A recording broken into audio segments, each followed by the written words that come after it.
Aujourd'hui, il y a des nouvelles intéressantes en provenance du secteur de Pokrovsk. Ici, la bataille pour la ville s'est lentement transformée en une guerre d'ombre mortelle, avec presque aucune chance de survie. L'armée russe se désintègre sous le poids de ses propres pertes, et sa tentative de s'emparer de Pokrovsk se transforme en un effondrement au ralenti du moral et en désertion à l'échelle des unités. Pour de nombreux soldats russes, l'ordre d'attaquer Pokrovsk est devenu synonyme de peine de mort. Les soldats murmurent entre eux qu'entrer dans Pokrovsk signifie une annihilation certaine par l'artillerie et les drones ukrainiens, comme le montrent des vidéos de la zone qui révèlent la panique croissante dans les rangs russes. Sur l'une d'elles, un officier agité filme 2 soldats qui refusent d'entrer dans la ville, tous 2 affirmant préférer la prison à des missions suicides. L'un invoque un problème médical, l'autre montre une blessure, mais l'officier reste impassible. Il les filme comme preuve pour leur retirer leurs soldes, tout en les menaçant d'être transférés dans une unité disciplinaire et de toute façon, d'être poussés vers Pokrovsk sous la menace des armes. De telles scènes ne sont plus rares, car les pertes de l'armée russe dans ce secteur sont si extrêmes que de nombreux soldats sous contrat, qui s'étaient autrefois engagés pour des primes, considèrent désormais l'emprisonnement ou même la mort en détention comme préférable au massacre qui les attend au front. Mais ces hommes ne seront pas renvoyés en Russie pour purger leur peine, car le commandement russe sacrifie ses bataillons disciplinaires comme chair à canon et appât pour révéler les positions de tir ukrainiennes. À l'intérieur même de Pokrovsk, la bataille s'est transformée en une guerre d'ombre, les assauts massifs des 2 premières années de l'invasion russe ayant disparu. Désormais, un conflit dispersé oppose de petits groupes, presque autonomes, chaque camp s'étant adapté à un champ de bataille dominé par les drones qui empêchent tout mouvement d'envergure. Les Russes utilisent des micro-unités d'infiltrateurs, 2 ou 3 hommes se faufilant à travers les décombres, se cachant dans des caves, sont dans les points forts ukrainiens. Les Ukrainiens les contrent avec leurs propres patrouilles fantomatiques, des équipes de reconnaissance qui se déplacent par paire ou en trio, chacune guidée par un drone dans le ciel doté de la vision thermique, tandis que les soldats eux-mêmes portent des dispositifs portables de guerre électronique.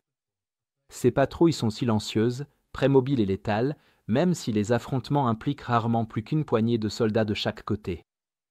Une rue, une cour ou un immeuble effondré peut devenir un champ de bataille autonome pendant des heures.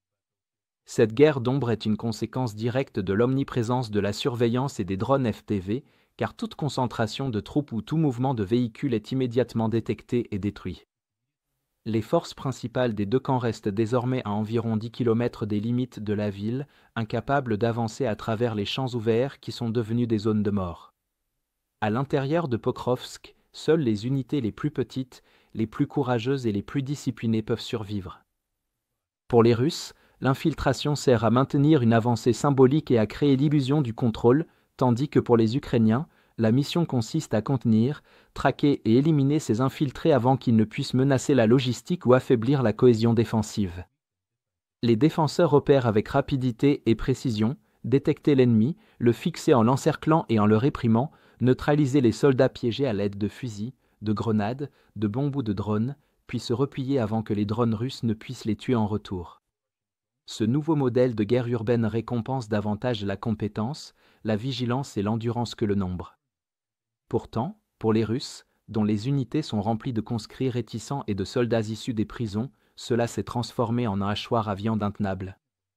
Leur désertion et leur refus de combattre sont la conséquence logique d'un système qui envoie des hommes mourir pour des objectifs déjà perdus dans le chaos de la zone grise.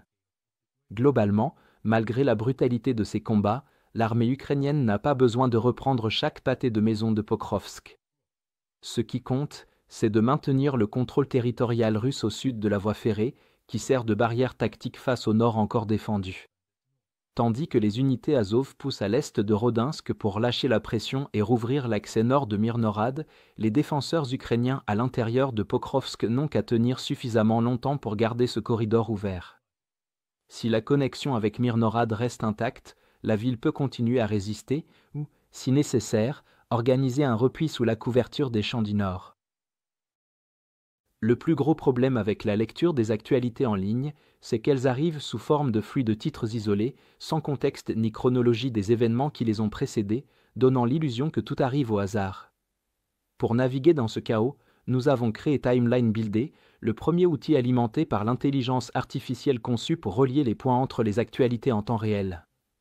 Grâce à cet outil, vous pourrez instantanément voir toutes les autres actualités et événements liés qui ont mené à ce qui s'est passé aujourd'hui. Nous avons perfectionné notre modèle d'IA en coulisses pendant longtemps et aujourd'hui, nous sommes prêts à le rendre accessible à tous. Pour accéder à notre outil Timeline Builder, consultez le lien dans la description et rejoignez notre site. Merci d'avoir regardé cette mise à jour et un merci tout particulier à tous ceux qui suivent déjà notre carte interactive.